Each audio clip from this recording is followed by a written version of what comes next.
Hello दोस्तों, आज की इस वीडियो में हम वार्षिक परीक्षा पेपर 2023 कक्षा 9वीं विषय गणित के यहाँ पर हम देखने वाले हैं कि आप कम समय में कैसे तैयारी कर सकते हैं और आप अच्छी परसेंटेज बना सकते हैं। यदि आप जो है 5 साल के पुराने पेपर अर्थात previous year 5 years question paper आप सॉल्व कर लेते हो तो आप 60 से 70% आप आराम से बना सकते हो।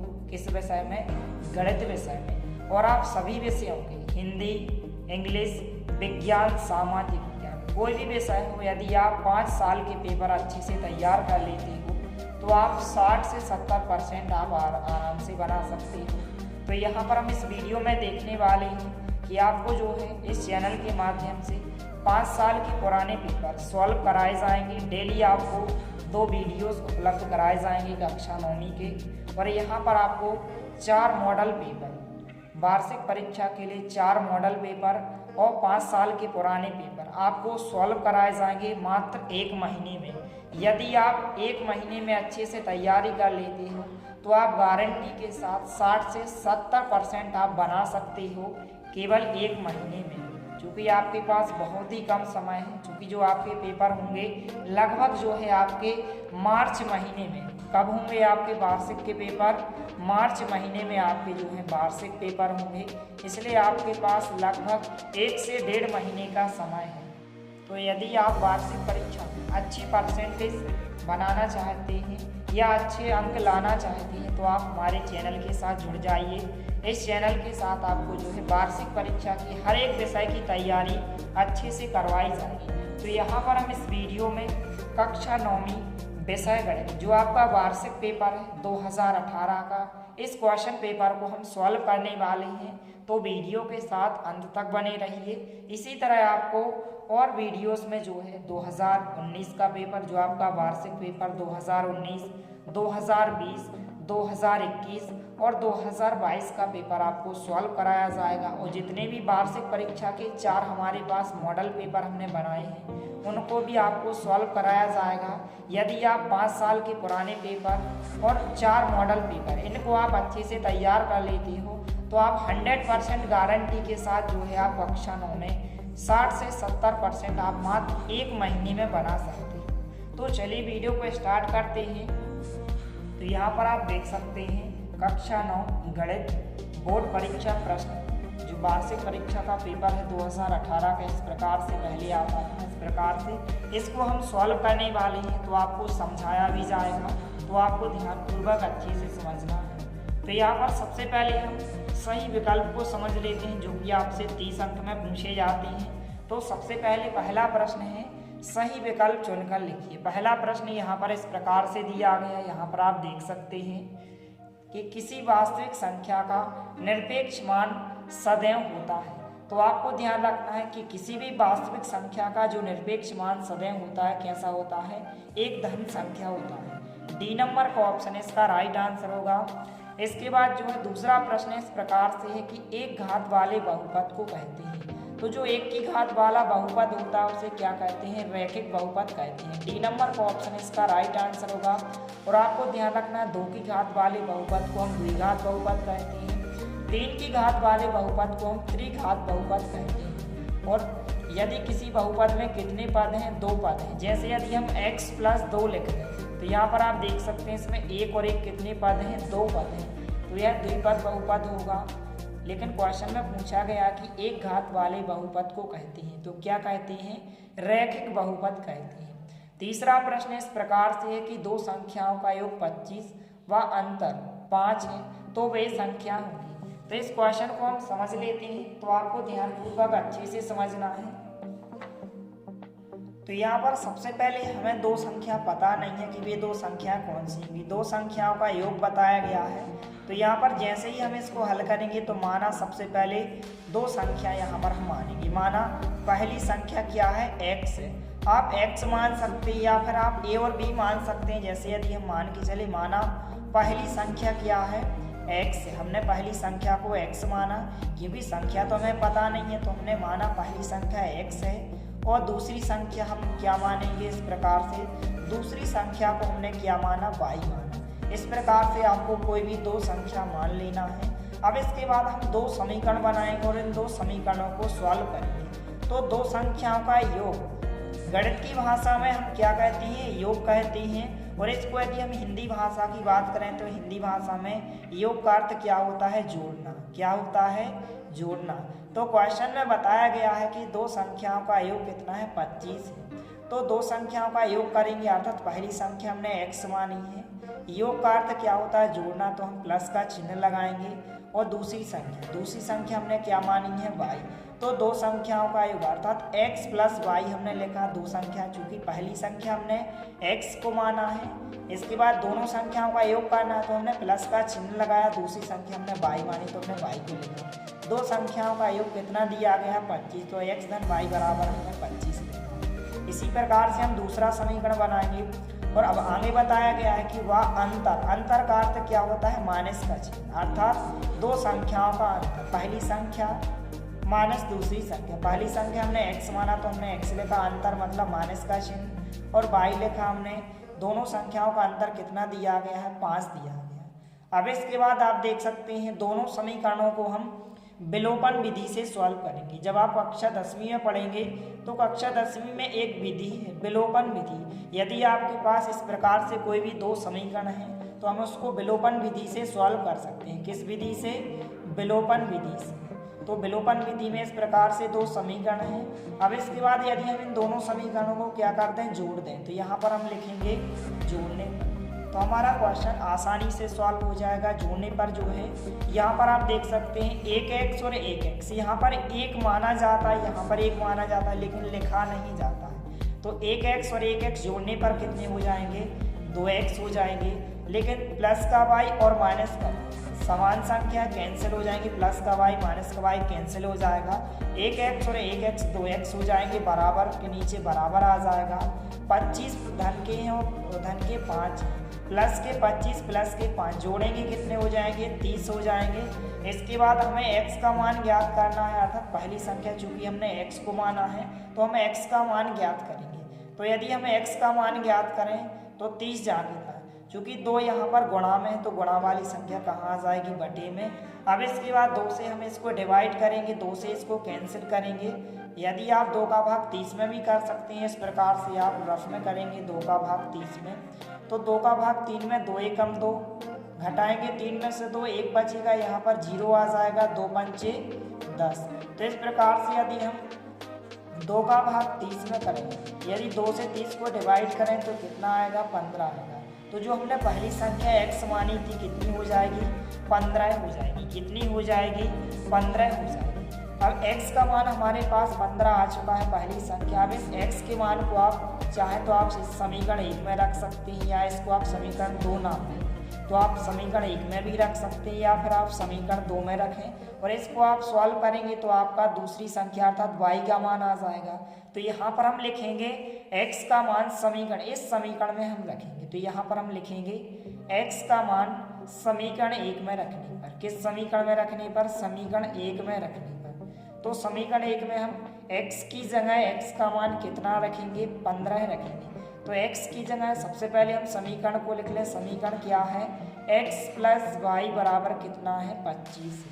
x की जगह x का मान 15 रखेंगे, यहाँ पर हमने 15 लिखा, प्लस वाई जागे था बराबर 25 जागे था। इसके बाद हमें y का मान ज्ञात करना था। y हमने दूसरी संख्या को माना तो y को हमने जागे था लिखा, 25 जागे था। इसके बाद जो प्लस के 15 है इस तरह पाएंगे तो माइनस के 15 हो जाएंगे, पक्षांतर करेंगे। धन के 15 इस तरह पाएंगे, ऋण के 15 हो जाएंगे। तो y बराबर 25 में से यदि हम 15 को माइनस कर दें तो कितने बचेंगे, 10 बचेंगे। तो इस प्रकार से y का मान कितना हो जाएगा, 10 हो जाएगा। तो इस प्रकार से पहली संख्या जो हमने x मानी थी वह कितनी हो जाएगी, 15 हो जाएगी। और जो दूसरी संख्या हमने y मानी थी, यहाँ पर आप देख सकते हैं दूसरी संख्या हमने y को माना है तो y का मान कितना है, 10 है। तो वे संख्या कौन कौन सी हो जाएंगी, 15 और 10 हो जाएंगी। यहाँ पर आप देख सकते हैं जो कि ऑप्शन नंबर ए में दिया गया है। अतः वे संख्याएं क्या हो जाएंगी, 15 और 10 हो जाएंगी। इस प्रकार से तीसरे क्वेश्चन का आंसर क्या हो जाएगा, ए नंबर का ऑप्शन इसका राइट आंसर होगा। तो इस प्रकार से इस क्वेश्चन को आप आसानी से सॉल्व कर सकते हैं। जो है क्वेश्चन नंबर 4 है। इस प्रकार से बिंदु दिया गया, बिंदु -4 और -4 किस चतुर्थांश में स्थित है। तो इस प्रकार से आपसे एक या दो अंक आपसे 100% जो है वार्षिक पेपर में पूछे जाएंगे। ये आपको एक बिंदु दिया जाएगा और आपसे कहा जाएगा कि यह किस चतुर्थांश में स्थित है। इस बिंदु को आपको बताना है। तो सबसे पहले हम इसको थोड़ा सा रफ में समझ लेते हैं कि किसी भी बिंदु को हम चतुर्थांश में कैसे देखते हैं कि यह किस चतुर्थांश में स्थित है। तो सबसे पहले आपने अध्याय 3 अवश्य पढ़ा होगा। अध्याय 3 में इस प्रकार से आपने चतुर्थांश के बारे में पढ़ा होगा। तो सबसे पहले इस प्रकार से एक्स अक्ष होता है, इस प्रकार से इसको हम क्या कहते हैं, क्षैतिज अक्ष। और इस प्रकार से एक होता है वाई अक्ष, इसको हम कहते हैं ऊर्ध्वाधर अक्ष। इस प्रकार से x होता है, इस तरफ x का डैश होता है, अर्थात यहाँ पर बीच में मूल बिंदु 0 होता है।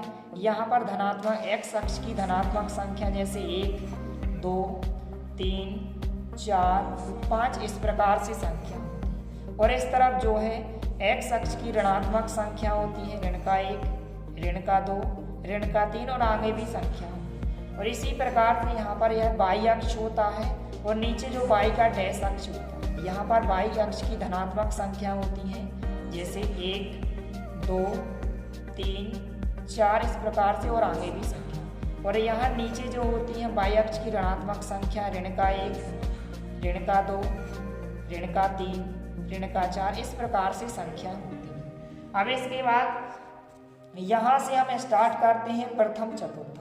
यहाँ पर एक्स अक्ष धनात्मक बिंदु होते हैं, वाई अक्ष के भी धनात्मक बिंदु होते हैं, इसलिए प्रथम चतुर्थांश में दोनों बिंदु कैसे होते हैं, धनात्मक होते हैं, अर्थात प्लस और प्लस के होते हैं। यह क्या होता है, प्रथम चतुर्थांश होता है। क्या होता है, प्रथम चतुर्थांश होता है। दोनों बिंदु कैसे होते हैं, धनात्मक होते हैं। x का मान भी धनात्मक, पहला मान x का होता है, y भी धनात्मक होता है। दूसरा मान y का होता है, y भी कैसा होता है, धनात्मक होता है। इसके बाद हम इस अक्ष में आते हैं। इस अक्ष में क्या होता है कि x का मान तो क्या होता है, पहला मान ऋणात्मक होता है, लेकिन y का मान कैसा होता है, धनात्मक होता है। तो आपको ध्यान रखना है कि द्वितीय चतुर्थांश में पहला मान ऋणात्मक और दूसरा मान धनात्मक होता है। किस चतुर्थांश में, द्वितीय चतुर्थांश में। इसके बाद तृतीय चतुर्थांश की बात करें तो यहाँ पर आप देख सकते हैं x का मान भी ऋणात्मक होता है और वाई अक्ष का मान भी कैसा होता है, ऋणात्मक। इसलिए दोनों बिंदु कैसे होते हैं, ऋण और ऋण के होते हैं। किस चतुर्थांश में, तृतीय चतुर्थांश में। इसके बाद हम आते हैं चतुर्थ चतुर्थांश में, चौथे चतुर्थांश में। तो इसमें जो है x का मान तो कैसा होता है, पहला मान धनात्मक होता है, x का मान धनात्मक होता है और y का मान कैसा होता है, ऋणात्मक होता है। किस चतुर्थांश में, चतुर्थ चतुर्थांश में। तो आप ध्यान रख सकते हैं कि प्रथम चतुर्थांश में दोनों बिंदु धनात्मक होते हैं। द्वितीय चतुर्थांश में पहला बिंदु ऋणात्मक होता है, ऋण का होता है, माइनस का होता है और दूसरा बिंदु धनात्मक होता है। इसके बाद तृतीय चतुर्थांश में दोनों बिंदु कैसे होते हैं, ऋणात्मक होते हैं, अर्थात माइनस के होते हैं। और चतुर्थ चतुर्थांश में जो होता है पहला बिंदु धनात्मक होता है और दूसरा बिंदु ऋणात्मक होता है। तो इस प्रकार से आप किसी भी बिंदु को आप चेक कर सकते हैं। तो यहाँ पर आप देख सकते हैं कि बिंदु जो दिया गया है -4 और -4 दिया है, दोनों बिंदु ऋणात्मक दिए गए हैं। और यहाँ पर आप देख सकते हैं दोनों बिंदु ऋणात्मक किस चतुर्थांश में होते हैं, तृतीय चतुर्थांश में होते हैं। तो इसका आंसर क्या हो जाएगा, तृतीय इसका राइट आंसर होगा। तो इस प्रकार से इनको आपको अच्छे से ध्यान रखना है।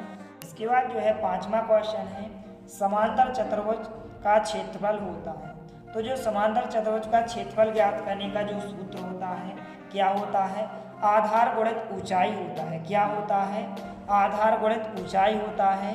ए नंबर का ऑप्शन इसका राइट आंसर हो जाएगा। इस प्रकार से आपको अच्छे से ध्यान रखना है। इसके बाद जो है प्रश्न क्रमांक 2, रिक्त स्थानों की पूर्ति कीजिए। तो हम इनको समझने वाले हैं। पहला खाली स्थान है 3 करनी 5 का करनी घात। इस प्रकार से आपको इसकी करनी घात बताना है। तो आइए इसको हम थोड़ा सा रफ में समझ लेते हैं।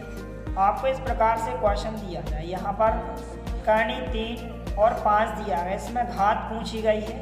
तो इसे हम क्या कहते हैं, जो यहाँ पर इस प्रकार से लिखी होती है यह कहलाती है क्या, घात कहलाती है। क्या कहलाती है, घात। तो घात का मान कितना हो जाएगा, 3 हो जाएगा। 3 इसका राइट आंसर होगा। जैसे यदि हम एक उदाहरण से समझे। जैसे हमने लिखा यहाँ पर 5 इस प्रकार से लिखा और करनी के अंदर हमने 6 लिखा, तो घात कितने की हो जाएगी? 5 की घात हो जाएगी। कितने की घात? 5 की घात हो जाएगी। इस प्रकार से इसमें करनी घात पूछी है तो करनी पे कितने की घात लगी है? 3 की घात। तो आंसर कितना होगा? 3 इसका राइट आंसर होगा। इसके बाद जो है दूसरा प्रश्न है, 3x घन में x घन का गुणांक खाली स्थान है। तो यहाँ पर 3x घन में जो है x घन का गुणांक पूछा गया है। तो यहाँ पर आप देख सकते हैं x घन के साथ कौन सी संख्या है? 3 है, तो इसका गुणांक कितना होगा? 3 होगा। जैसे हमने इस प्रकार से पूछा होता कि 3x वर्ग प्लस 2x प्लस 5 में x का गुणांक बताइए, तो यहाँ पर आप देख सकते हैं x के साथ कितना लिखा है? 2 लिखा है। तो x का गुणांक यदि पूछा होता तो कितना होता? 2 होता। लेकिन क्वेश्चन में 3x घन में x घन का गुणांक पूछा गया तो x घन के साथ कितना लिखा है? 3 लिखा है। तो यहाँ पर x घन का गुणांक कितना होगा? 3 इसका जो है आंसर होगा। इसके बाद तीसरा खाली स्थान है, 2 चरों वाले एक घात समीकरण का ग्राफ खाली स्थान को प्रदर्शित करता है। तो आपको ध्यान रखना है कि 2 चरों वाले एक घात समीकरण का ग्राफ जो है एक सरल रेखा को प्रदर्शित करता है। किसे प्रदर्शित करता है? एक सरल रेखा को प्रदर्शित करता है। आपको अच्छे से ध्यान रखना है कि 2 चरों वाले एक घात समीकरण का ग्राफ जो है सरल रेखा को प्रदर्शित करता है। किसे प्रदर्शित करता है? एक सरल रेखा था, एक सीधी रेखा को, सरल रेखा को प्रदर्शित करता है। इसके बाद चौथा खाली स्थान है, घनाभ के विकर्ण की लंबाई का सूत्र। आपको अच्छे से ध्यान रखना है कि जो घनाभ के विकर्ण की लंबाई का जो सूत्र होता है इस प्रकार से होता है। आपसे पूछा जाता है तो क्या होता है? अंडर रूट करनी के अंदर l वर्ग प्लस b वर्ग और प्लस h वर्ग होता है। यह जो है घनाभ के विकर्ण की लंबाई का सूत्र होता है। अंडर रूट l वर्ग प्लस b वर्ग प्लस h वर्ग होता है। इसको आपको अच्छे से ध्यान रखना है। इसके बाद जो है प्रश्न 5 इस प्रकार से 5वां खाली स्थान दिया गया है कि 2 सिक्कों को एक साथ उछालने पर कम से कम एक चित्त आने की प्रायिकता होगी। तो आइए इसको हम थोड़ा सा रंग में समझ लेते हैं। तो यहाँ पर सबसे पहले आपको प्रायिकता का सूत्र पता होना चाहिए कि किसी भी घटना की हम प्रायिकता कैसे ज्ञात करते हैं। तो प्रायिकता जो ज्ञात करने का जो सूत्र होता है इसको आपको अच्छे से ध्यान रखना है। प्रायिकता ज्ञात करने का जो सूत्र होता है अनुकूल परिणामों की संख्या बटे कुल परिणामों की संख्या। अनुकूल परिणामों की संख्या और बटे में जो होती है कुल परिणामों की संख्या। इस प्रकार से यह प्रायिकता ज्ञात करने का सूत्र होता है अनुकूल परिणामों की संख्या बटे कुल परिणामों की संख्या। यदि हम अनुकूल परिणाम बटे कुल परिणाम करते हैं तो हम प्रायिकता को ज्ञात कर सकते हैं अनुकूल परिणामों की संख्या बटे कुल परिणामों की संख्या। तो सबसे पहले क्वेश्चन में आप देख सकते हैं हम कुल परिणाम निकालेंगे। सबसे पहले क्या निकालेंगे? कुल परिणामों की संख्या की कुल परिणाम कौन कौन से हो सकते हैं। तो यहाँ पर 2 सिक्कों की बात हो रही है। 2 सिक्कों को एक साथ उछालने पर कम से कम एक चित्त आने की प्रायिकता। तो जब आप 2 सिक्कों को उछालेंगे तो कौन कौन से परिणाम आ सकते हैं? वह आपके कहलाते हैं कुल परिणाम। अर्थात कौन कौन से परिणाम आ सकते हैं? तो जब आप 2 सिक्कों को एक साथ उछालेंगे तो यहाँ पर चूंकि सिक्के में क्या होता है? हेड और टेल होता है। हेड को हम क्या कहते हैं? चित्त। हिंदी भाषा में हम हेड को क्या कहते हैं? चित्त। और टेल को क्या कहते हैं? पट। चित्त या पट। इसको हम हेड को चित्त कहते हैं और टेल को हम क्या कहते हैं? पट। तो या 2 सिक्का आप फेंकेंगे तो हो सकता है कि दोनों क्या आ जाए? हेड और हेड आ जाए। अर्थात चित्त और चित्त आ जाए, हेड और हेड आ जाए। या फिर हो सकता है कि पहला जो आप एक सिक्का जो है हेड आ जाए अर्थात चित्त आ जाए और दूसरा सिक्का आपका कैसा आ जाए? पट्ट आ जाए। चित्त और पट्ट आ सकते हैं या फिर चित्त और चित्त आ सकते हैं या फिर यहाँ पर इस प्रकार से हो सकता है कि दोनों सिक्के कैसे आ जाएं? पट्ट और पट्ट आ जाता, टेल और टेल आ जाए। या फिर हो सकता है कि पहला सिक्का कैसा आ जाए? पट्ट आ जाए। दूसरा सिक्का कैसा आ जाए? चित्त आ जाए। टेल और हेड आ सकते हैं।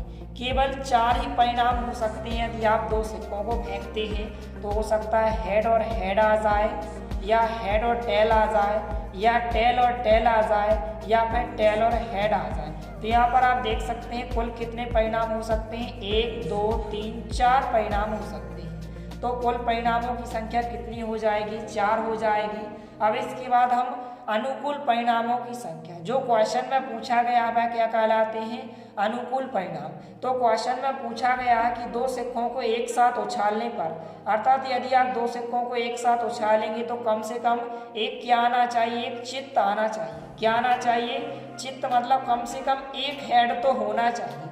दो हो सकते हैं लेकिन कम से कम क्या होना चाहिए, एक चित्त होना चाहिए, एक हेड होना चाहिए। तो हम अनुकूल परिणामों की संख्या ज्ञात करेंगे। तो यहाँ पर हम लिखेंगे अनुकूल परिणामों की संख्या।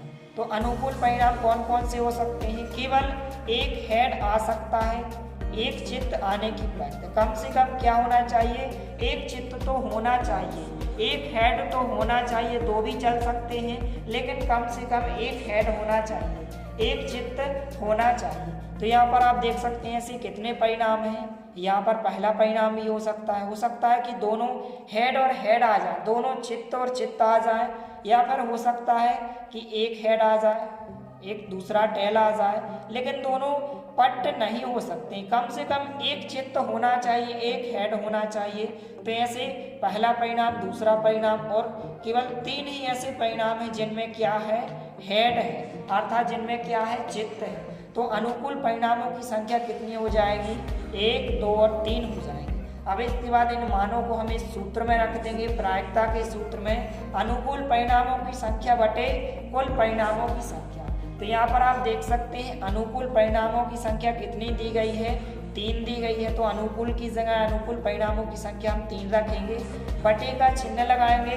कुल परिणामों की संख्या कितनी दी गई है, 4। तो 3/4 यह किसका आंसर हो जाएगा, प्रायिकता का आंसर हो जाएगा। तो इस प्रकार से आप आसानी से ज्ञात कर सकते हैं। तो प्रायिकता का मान कितना हो जाएगा, 3/4 होगा। इस प्रकार से 3/4 इसका राइट आंसर होगा। तो इस प्रकार से दो सिक्कों को एक साथ उछालने पर कम से कम एक चित्त आने की प्रायिकता कितनी हो जाएगी, 3/4 इसका राइट आंसर होगा।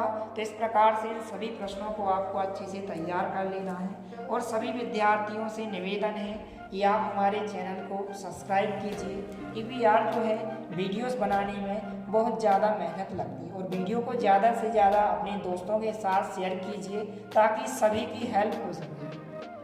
इसके बाद नेक्स्ट क्वेश्चन है प्रश्न क्रमांक 3, निम्नलिखित में सत्य असत्य लिखें। सत्य असत्य हम समझने वाले हैं। पहला प्रश्न है, प्रत्येक प्राकृतिक संख्या एक पूर्ण संख्या होती है। आपको बताना है कि सत्य होगा कि असत्य होगा। तो सबसे पहले आप इसको थोड़ा सा समझ लें कि प्राकृतिक संख्या क्या होती है। प्राकृतिक संख्या को इंग्लिश में क्या कहते हैं, नेचुरल नंबर। क्या कहते हैं, नेचुरल नंबर। और हिंदी में क्या कहते हैं, प्राकृतिक संख्या। तो जो प्राकृतिक संख्या होती हैं, जो नेचुरल नंबर होती हैं, वह कहाँ से शुरू होती हैं, कहाँ से स्टार्ट होती हैं, 1 से स्टार्ट होती हैं। कहाँ से, 1 से। 1 2 3 4 5 इस प्रकार से कहाँ तक जाती हैं, अनंत तक जाती हैं। अर्थात गिनती कहाँ से स्टार्ट होती है, 1 से स्टार्ट होती है।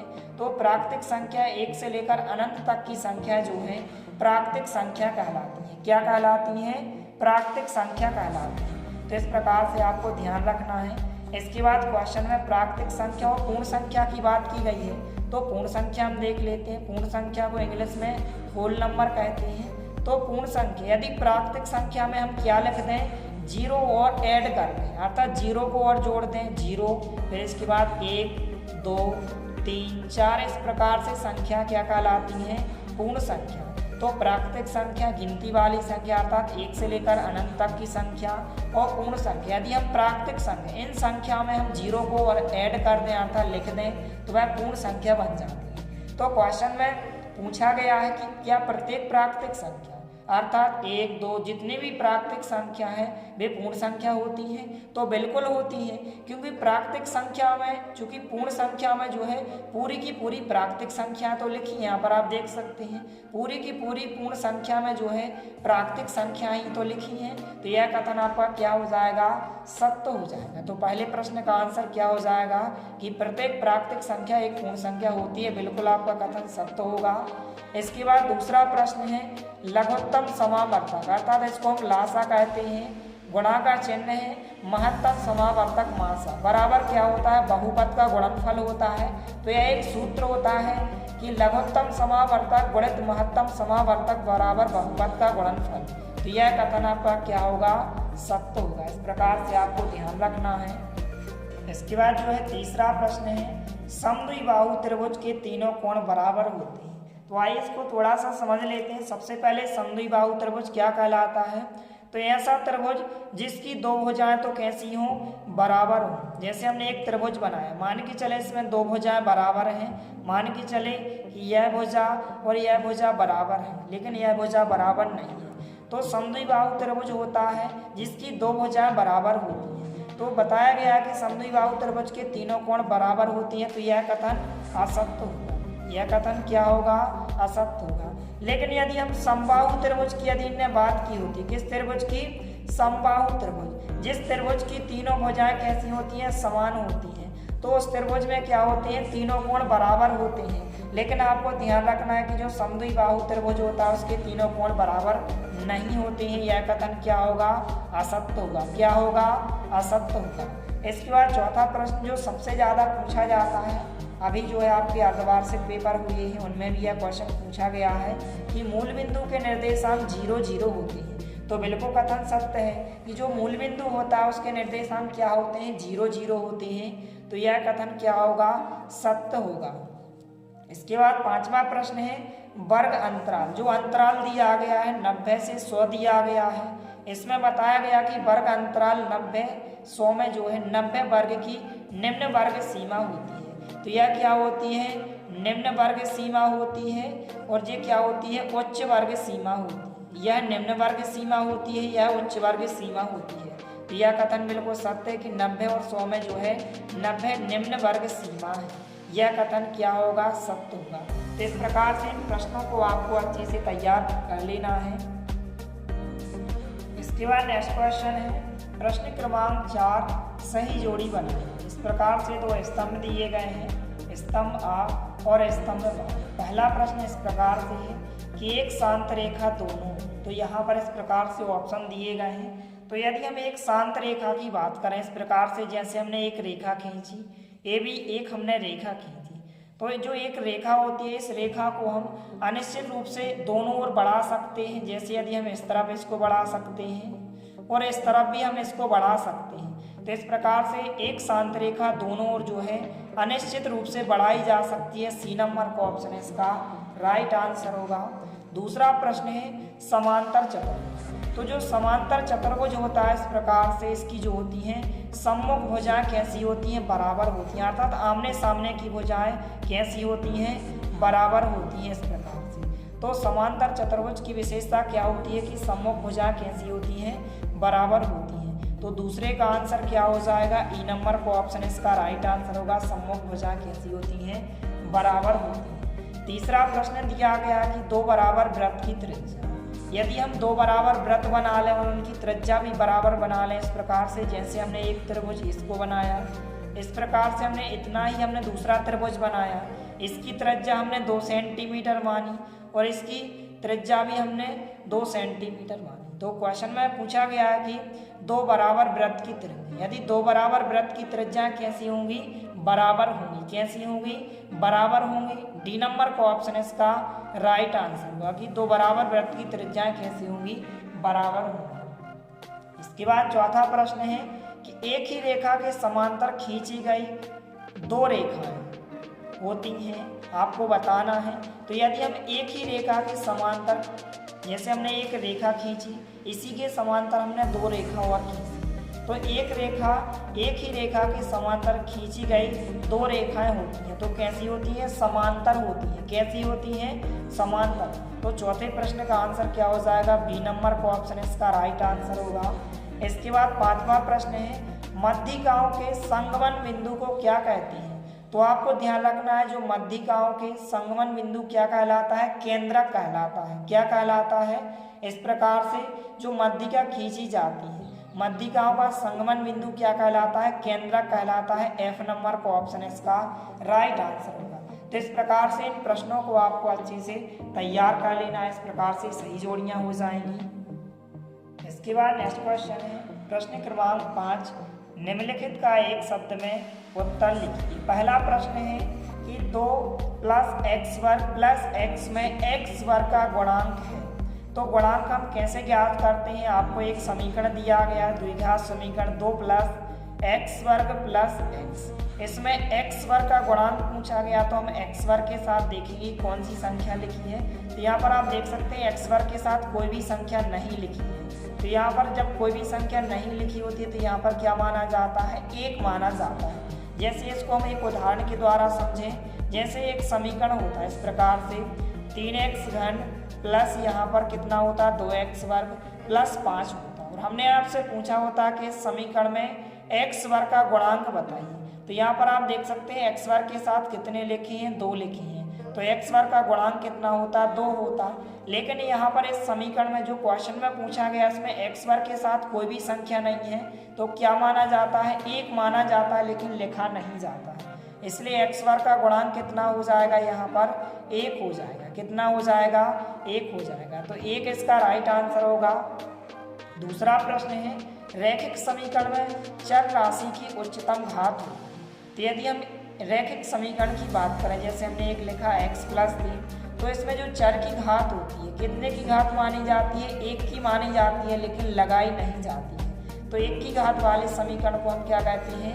रैखिक समीकरण कहते हैं। तो रैखिक समीकरण में चर राशि की उच्चतम घात कितने की होती है? 1 की होती है। आपको अच्छे से ध्यान रखना, तो 1 इसका राइट आंसर होगा। इसके बाद तीसरा प्रश्न है बेलन के संपूर्ण पृष्ठ का क्षेत्रफल। तो जो बेलन के संपूर्ण पृष्ठ का क्षेत्रफल होता है इसको आपको अच्छे से ध्यान रखना है। तो इस प्रकार से जो है बेलन के संपूर्ण पृष्ठ का क्षेत्रफल इस प्रकार से होता है 2πr। कितना होता है? 2πr, और कोष्ठक के अंदर क्या होता है? r + h होता है। इस प्रकार से आपको अच्छे से ध्यान रखना है कि बेलन के संपूर्ण पृष्ठ ज्ञात करने के क्षेत्रफल का जो फार्मूला होता है 2πr, कोष्ठक के अंदर r + h होता है। इसके बाद प्रश्न 4 है कि किसी घटना के घटित होने की संभावनाओं के परिणाम को क्या कहते हैं? तो इसे क्या कहते हैं? प्रायिकता कहते हैं। या फिर आपसे एक अंक में जो है प्रायिकता की परिभाषा पूछी जा सकती है। तो इस प्रकार से प्रायिकता की परिभाषा होती है कि किसी घटना के घटित होने की संभावनाओं के परिणाम को क्या कहते हैं? प्रायिकता कहते हैं। आपको अच्छे से ध्यान रखना है। इसके बाद प्रश्न 5 है कि 1 3 4 4 का समांतर माध्य होगा। तो आइए इसको हम थोड़ा सा रफ में समझ लेते हैं। तो जो समांतर माध्य हम कैसे ज्ञात करते हैं? तो इसका जो सूत्र होता है आंकड़ों का योग, अर्थात जितनी भी संख्या दी गई है इनका हम क्या करेंगे? योग करेंगे। आंकड़ों का योग बटे आंकड़ों की कुल संख्या, आंकड़ों का योग बटे आंकड़ों की संख्या। आंकड़े अर्थात संख्या है, तो यहाँ पर हम इनका क्या करेंगे? योग करेंगे, अर्थात जोड़ना करेंगे। तो 1 + 3 + 4 + 4 इनको हम जोड़ेंगे, और आंकड़ों की कुल संख्या यहाँ पर आप देख सकते हैं 1 2 3 4 संख्या दी गई। तो यहाँ पर हम बटे में कितने लिखेंगे? 4 लिखेंगे। इसके बाद हम इसको सॉल्व करेंगे। तो 1 + 3 कितने हो जाएंगे? 4, 4 और 4 8, और 4 कितने हो जाएंगे? 12 हो जाएंगे, बटे 4 जाएगा। 4 से हम इसको डिवाइड करेंगे, कैंसिल करेंगे, तो 4 × 12 हो जाएंगे। तो इस प्रकार से समांतर माध्य कितना हो जाएगा? 3 हो जाएगा। कितना हो जाएगा? 3 हो जाएगा। तो 3 इसका राइट आंसर होगा। तो इस प्रकार से इस वीडियो में हमने जितने भी वर्ष 2018 के पेपर में, जो वार्षिक पेपर 2018 है, इसमें जितने भी वस्तुनिष्ठ प्रश्न पूछे थे हमने इनको सॉल्व करके आपको बता दिया है। तो इनको आपको अच्छे से सॉल्व करके देख लेना है। इसके नेक्स्ट पार्ट में जो है आपको जितने भी 2-2 अंक के क्वेश्चन, 3-3 अंक के क्वेश्चन और 4-4 अंक के क्वेश्चन पूछे गए हैं, इनका सॉल्यूशन जो है आपको नेक्स्ट वीडियो में समझाया जाएगा।